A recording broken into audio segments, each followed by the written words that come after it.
Précurseur en la matière, l'IBER met en œuvre une politique de protection de l'environnement globale, active et novatrice. Ainsi, des méthodes de production écologique, le recours à des matériaux recyclables et des mesures de réduction de la consommation d'énergie se trouvent au premier plan des préoccupations de l'entreprise.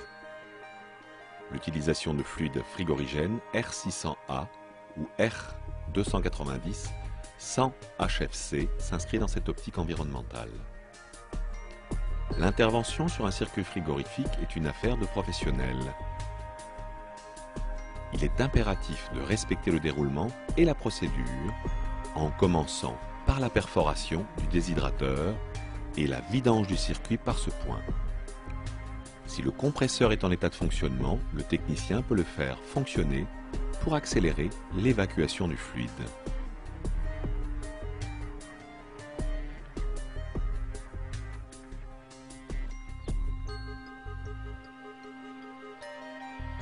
Le tube doit être parfaitement propre.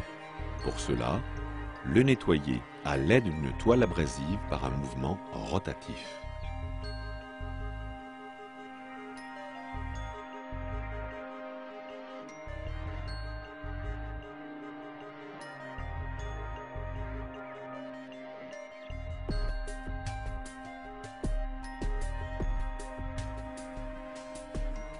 Veillez à ce que la coupe soit propre et sans bavure.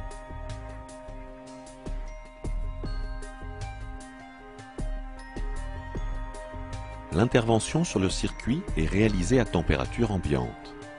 Attention, dans le cas d'un congélateur, dont l'évaporateur serait à température négative, il faut soit attendre que la température remonte à un niveau positif, ou purger l'évaporateur à l'azote avant l'intervention sur le circuit.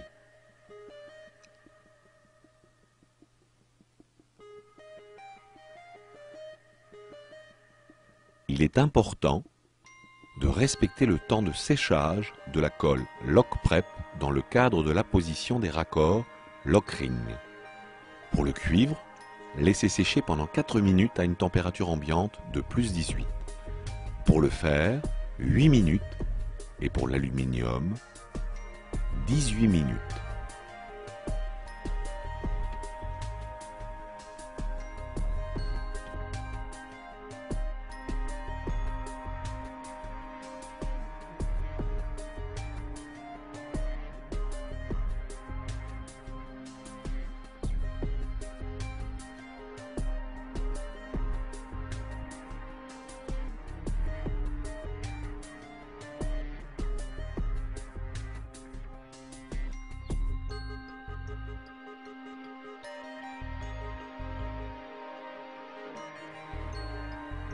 Comme à chaque ouverture d'un circuit frigorifique, il est nécessaire de remplacer le déshydrateur.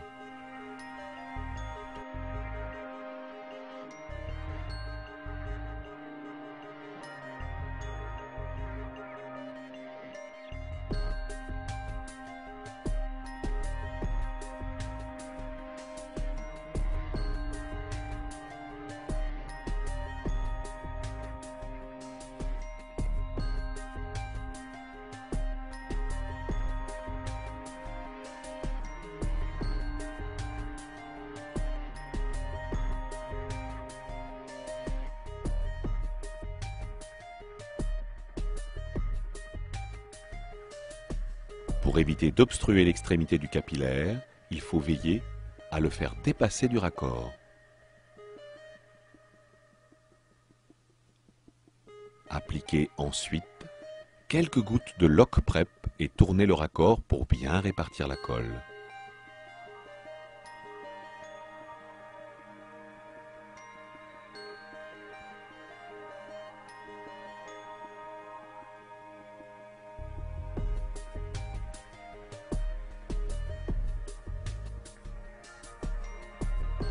Le circuit est désormais assemblé.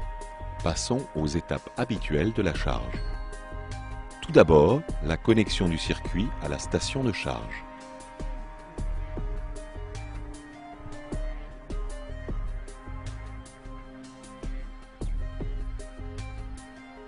Relions à présent la bouteille de fluide R600A ou R290 à la station de charge. La nature et la quantité de fluide sont indiquées sur la plaque signalétique de l'appareil, en l'occurrence 45 grammes. Effectuez le tirage au vide. Procédez maintenant à la charge en respectant au gramme près la quantité de fluide prescrite à l'aide d'une balance électronique. L'appareil a été mis en service pendant le chargement du fluide. Pincez la queue de charge avec la pince à obturer. Retirez le raccord rapide et fermez hermétiquement la queue de charge avec un bouchon lock-ring.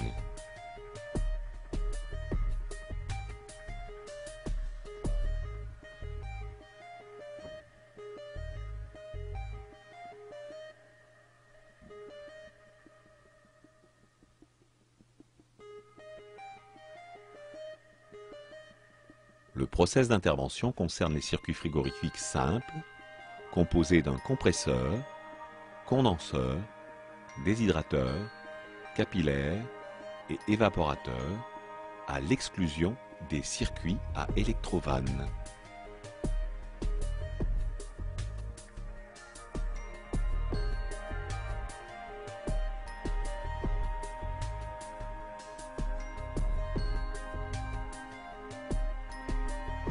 À la fin de l'intervention, pensez à contrôler les raccords avec un détecteur de fuite gazeuse. Bien sûr, veillez à intervenir dans un local ventilé et respectez les consignes de sécurité habituelles adaptées à une intervention sur un circuit frigorifique.